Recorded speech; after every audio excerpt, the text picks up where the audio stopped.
PCS Hindi channel में आपका बहुत बहुत स्वागत है। मैं हर्ष साबितिया और आप देख रहे हैं इंडियन पॉलिटी, भारतीय राज व्यवस्था। रोजाना की तरह मैं आपको ये 100 डे का ये निःशुल्क कार्यक्रम चल रहा है और 2 वीडियो कोशिश कर रहा हूँ मैं देने की। एक हिंदी की जो समीक्षा अधिकारी का जो पेपर आने वाला है, आर ओ वाला री एग्ज़ाम, तो हिंदी का उसमें दे रहा हूँ एक लेक्चर, है ना। उसमें PYQ चल रहा है और इसमें सामान्य अध्ययन में ये हमारा पॉलिटी चल रहा है। पॉलिटी के बाद में अन्य जो भी सब्जेक्ट आएगा, हिस्ट्री है या फिर ज्योग्राफी है या फिर इन्वायरमेंट है या फिर साइंस है, इकोनॉमी है, देखते हैं। उसके बाद में पहले पॉलिटी देखते हैं। और यहाँ से मैंने आपको बता दूँ, सुप्रीम कोर्ट को मैंने कंप्लीट कर दिया था। सुप्रीम कोर्ट को डिटेल में कंप्लीट करने के साथ साथ अब बात हाई कोर्ट की करते हैं हम। उससे पहले आपसे गुजारिश है कि आप इस चैनल को ज़्यादा से ज़्यादा लोगों तक शेयर कीजिए, है ना, और वीडियो को लाइक ज़रूर कीजिए। आप लोग लाइक नहीं कर रहे हैं। देखो, भाग 6 में सुप्रीम कोर्ट की जो चर्चा की गई है भाग 5 में है। और 124 अनुच्छेद 124 से वो 124 से लेके 147 तक जिक्र किया गया है। अनुच्छेद 214 से लेके 231 तक एक राज्य के हाई कोर्ट की बात की गई है, कि उच्च न्यायालय का उसमें उल्लेख किया गया है। अनुच्छेद 214 में प्रत्येक राज्य के लिए एक हाई कोर्ट होगा, ठीक है। स्वाधीनता के बाद छोटे राज्यों की प्रवृत्ति को देखते हुए प्रत्येक राज्य के लिए पृथक उच्च न्यायालय की शर्त को हटा दिया था। जब 7वां संविधान संशोधन हुआ था उस समय ही इसको हटा दिया गया था। लेकिन वर्तमान में इस समय कंडीशन ये है कि वर्तमान में कुल 25 उच्च न्यायालय हैं, 25 हाई कोर्ट हैं।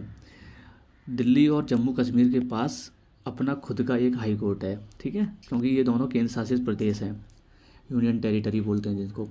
अगर गठन की बात करें, अनुच्छेद 216 में प्रत्येक उच्च न्यायालय में मुख्य न्यायमूर्ति और अन्य न्यायाधीश हैं, जो अन्य न्यायाधीश होते हैं उन वो मिलकर बनेगा, जिन्हें राष्ट्रपति समय समय पर नियुक्त करना आवश्यक समझेगा।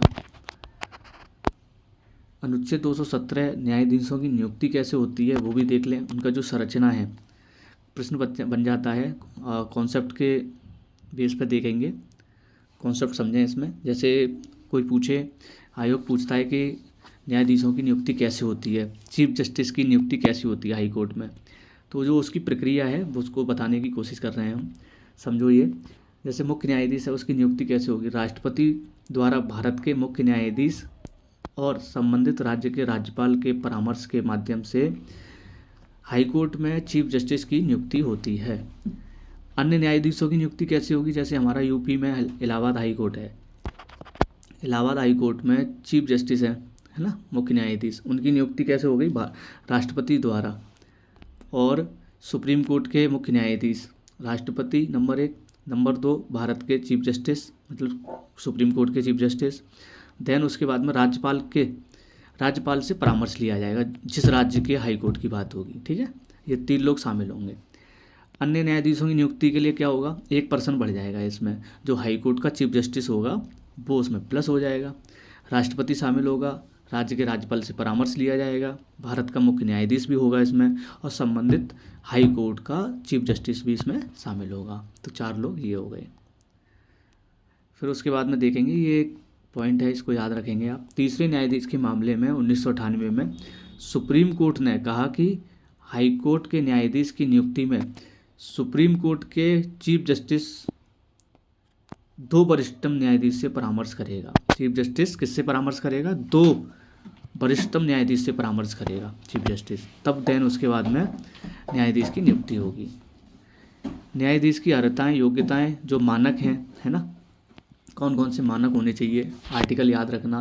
कभी कभी पूछ लेता है न्यायाधीशों की, हाई कोर्ट में न्यायाधीशों की जो योग्यता है वो किस आर्टिकल में, तो आप बताओगे अनुच्छेद 217 का सब क्लॉज 2 कहता है कि भारत का नागरिक हो, नंबर 1, नंबर 2 भारत के राज्य क्षेत्र में 10 वर्ष तक न्यायिक पद धारण कर चुका हो, ठीक है।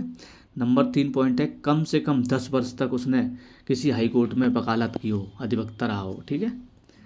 और पद अवधि की बात करें, 62 वर्ष है इसकी, ठीक है। पद से हटाए जाने के लिए जो प्रक्रिया है वो सुप्रीम कोर्ट के जो न्यायाधीश होते हैं उनको हटाने की जो प्रक्रिया है वही प्रक्रिया इन हाई कोर्ट के वकीलों, उसके जजों के लिए यूज की जाती है। जैसे सिद्धगताचार होता है ना, उसके माध्यम से पद से हटा सकते हैं। उसके बाद देखेंगे आप उच्च न्यायालय की अधिकारिताएं, कौन कौन सी जो अधिकारिता हैं उनकी जो मूल अधिकारिता को देखेंगे। ऐसे मामले जो सीधे हाईकोर्ट में लाए जा सकते हैं।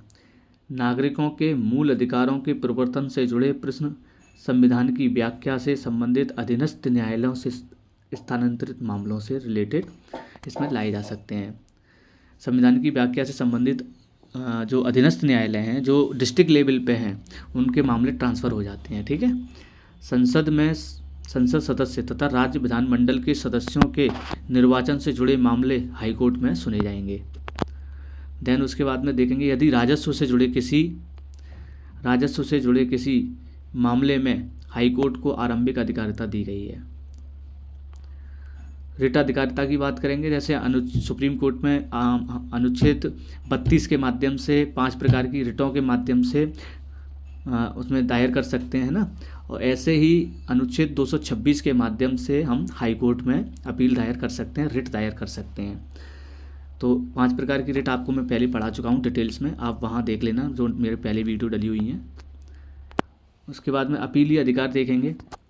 इसके राज्य क्षेत्र में आने वाली अधीनस्थ न्यायालयों के निर्णय के विरुद्ध अपील की जा सकती है। जैसे हमारा डिस्ट्रिक्ट लेवल पर जो भी कोर्ट होता है उस कोर्ट में हम जब वादी पक्ष लड़ता है और कोई जजमेंट आ जाता है और जजमेंट से आप संतुष्ट नहीं हैं तो आप हाई कोर्ट दायर कर सकते हैं अपील। ठीक है, ये उसको स्वतंत्रता दी गई है। यह अपील दीवानी और आपराधिक दोनों मामले में की जा सकती है। दोनों मामलों में हम हाई कोर्ट जा सकते हैं। अगर आपको लग रहा है यहाँ जजमेंट सही नहीं आया है तो आप हाई कोर्ट जा सकते हो। अधीक्षण संबंधी अधिकारिता देखेंगे। अनुच्छेद 227 में अधीनस्थ न्यायालय के अधीक्षण की जो सुपरविजन की बात की गई है वो अधिकार दिया गया है हाई कोर्ट को। ठीक है, सुपरविजन में काम करते हैं जितने भी डिस्ट्रिक्ट लेवल के कोर्ट हैं वो हाई कोर्ट के सुपरविजन में काम करते हैं।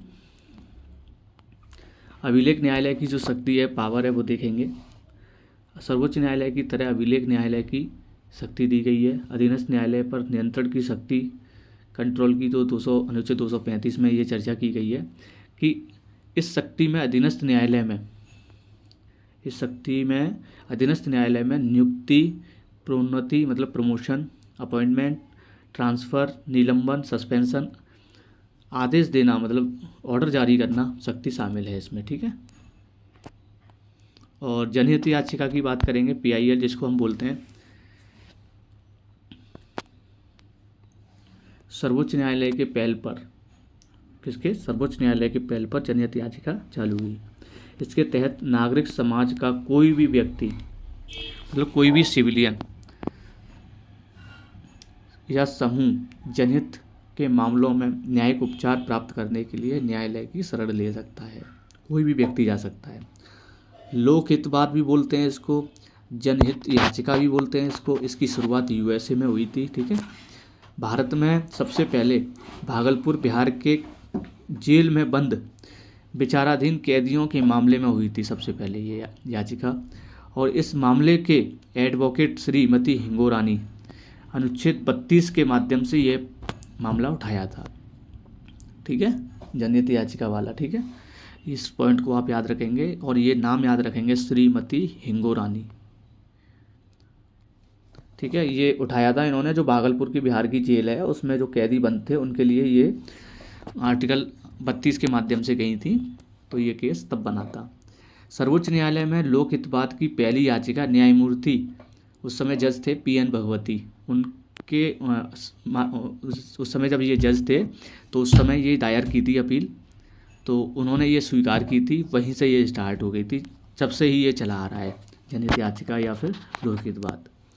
लोकहितवाद न्यायिक सक्रियता को प्रमुख पक्ष है। जनहित याचिका उच्च न्यायालय या सर्वोच्च न्यायालय दोनों में की जा सकती है। आप स्वतंत्र हैं, कहीं भी जनहित याचिका ठीक है डाल सकते हैं। उसके बाद देखेंगे, मैंने फ्लो चार्ट के माध्यम से या सिनॉप्सिस कह लो आप, तो उसके माध्यम से ये मैंने हाई कोर्ट को भी दर्शाने का प्रयास किया। जैसे हाई कोर्ट भाग 6 में 214 से 231, 214 में प्रत्येक राज्य के लिए एक हाई कोर्ट होगा। वर्तमान में 25 हाई कोर्ट हैं, दिल्ली और जम्मू कश्मीर के लिए अलग है। स्वाधीनता के बाद छोटे राज्यों की प्रवृत्ति को देखते हुए हाई कोर्ट की सजा हटा दी। शॉर्ट फॉर्म में कोशिश की है नोट्स तैयार करने की। ठीक है, जैसे कि आपकी ये शैली बनेगी कि आपको फ्लो चार्ट के माध्यम से भी नोट्स बनाना सीखेंगे। मैंने ये इसीलिए शामिल कर लिया है। राज्य के हाई कोर्ट में केंद्र शासित प्रदेश है, ठीक है, 230 अनुच्छेद 230 के माध्यम से। अनुच्छेद 231 में 2 और 2 से अधिक एक हाई कोर्ट, ठीक है, 2 और अधिक एक हाई कोर्ट होगा, ठीक है। कहने का मतलब ये है 2 राज्यों में एक हाई कोर्ट हो सकता है, कहने का मतलब ये है। उसका जो संचालन होगा वो 2 राज्यों का संचालन कर सकता है, ठीक है। गठन देखेंगे, अनुच्छेद 216 में प्रत्येक हाईकोर्ट चीफ जस्टिस होगा, अदर होंगे। राष्ट्रपति की समय समय पर नियुक्ति और करना आवश्यक समझेंगे। मुख्य न्यायाधीश की नियुक्ति आपको पता है, राष्ट्रपति होंगे, मुख्य न्यायाधीश होंगे भारत के, मतलब सुप्रीम कोर्ट के।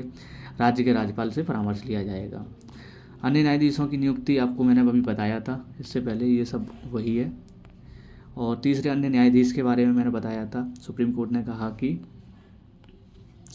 कहा कि हाई कोर्ट के न्यायाधीशों की नियुक्ति सुप्रीम कोर्ट की मुख्य न्यायाधीश 2 वरिष्ठतम परामर्श से लिया जाएगा। 2 अन्य न्यायाधीश होंगे, उससे परामर्श लिया जाएगा जो सीनियर होंगे।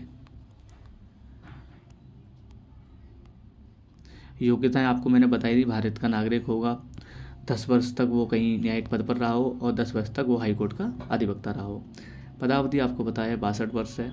वेतन आपको पता ही है 2,50,000, 2,80,000 होता है। जो सुप्रीम कोर्ट के जज होंगे उनका 2,50,000 होता है, ठीक है। और 2,80,000 जो सुप्रीम कोर्ट के चीफ जस्टिस हैं उनका होता है। और हाई कोर्ट के जो चीफ जस्टिस होंगे उनका 2,50,000 होगा। कहने का मतलब ये है जैसे सुप्रीम कोर्ट के जज और हाई कोर्ट का चीफ जस्टिस, तो दोनों का वेतन सेम है। न्यायाधीश देखेंगे 2,25,000 है। राज्य के संचित नीति पर भारित होता है, वो केंद्र के संचित नीति पर भारित होता है, ठीक है।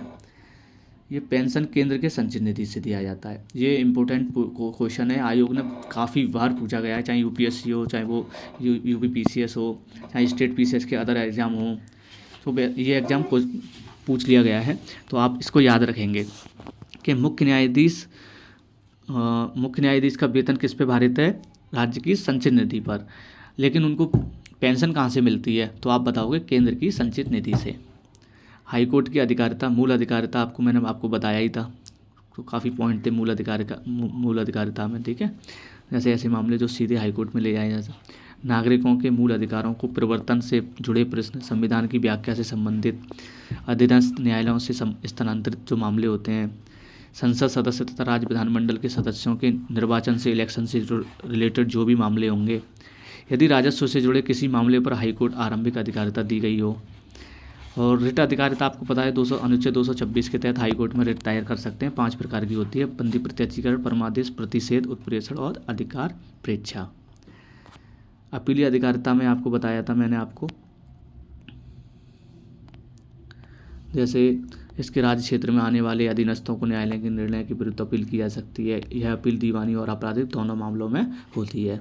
अधीक्षण संबंधित अधिकारिता 227 के तहत अधीनस्थ न्यायालय के अधीक्षण की अधिकारिता।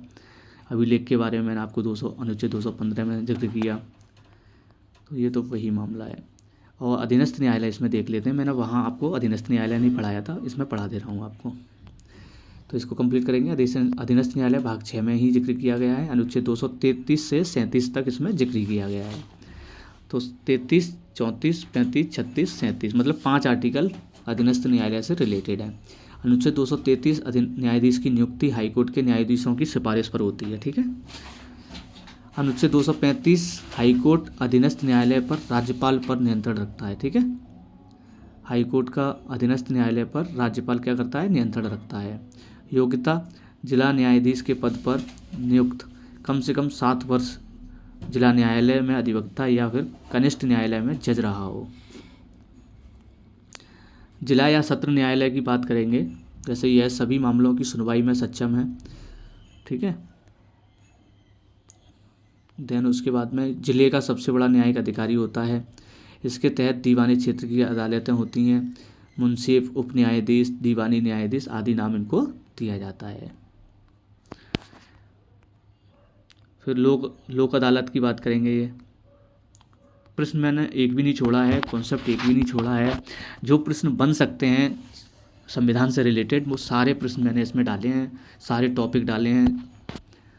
आप देखेंगे लोक अदालत, इसकी व्यवस्था विधिक सेवा प्राधिकरण, जिसको हम बोलते हैं लीगल सर्विस अथॉरिटी अधिनियम एक्ट जो 1987 के द्वारा आया, तो ये लोक अदालत की व्यवस्था की गई है। परिवार न्यायालय अधिनियम 1984 के माध्यम से। ग्राम न्यायालय की बात करेंगे, ग्राम न्यायालय अधिनियम 2008 में आया। मोबाइल कोर्ट की बात करेंगे, पहला प्रोग्राम 2007 में हरियाणा के मेवात से ही शुरू हुआ था। पब्लिक इंटरेस्ट लिटिगेशन PIL, जिसको आप पता है जनहित याचिका बोलते हैं, सुप्रीम कोर्ट की पहल पर ही आया था। नागरिक समाज की कोई भी समस्या होती थी, व्यक्ति समूह जनहित याचिका के मामले से न्यायिक उपचार प्राप्त करने के लिए वो इसको दायर कर सकता है। और USA से लिया गया था, ये आपको पता है। और भागलपुर में जितने भी कैदी बंद थे तो एडवोकेट हिंगोरानी थी, तो अनुच्छेद 32 के माध्यम से ये रिट डाली। और उस समय सुप्रीम कोर्ट में लोकहित वाद की पहली याचिका न्यायमूर्ति PN भगवती ने स्वीकार की थी। लोकहित वाद जो जनहित याचिका बोलते हैं, न्यायिक सक्रियता का प्रमुख पक्ष है। हाईकोर्ट सुप्रीम कोर्ट दोनों में इसको टाल सकते हैं। उसके बाद में राज्यपाल चालू होगा, हम इसको नेक्स्ट लेक्चर में आपको देंगे राज्यपाल के। फिर उसके बाद में विधानसभा, विधान परिषद, दोनों में कंपेयर तुलनात्मक अध्ययन। तो आप ऐसे ही वीडियो को देखते रहें, लाइक करते रहें, ठीक है। कमेंट के माध्यम से सुझाव देते रहें हमें, और इसको ज़्यादा से ज़्यादा लोगों तक शेयर ज़रूर कीजिए। Thank you.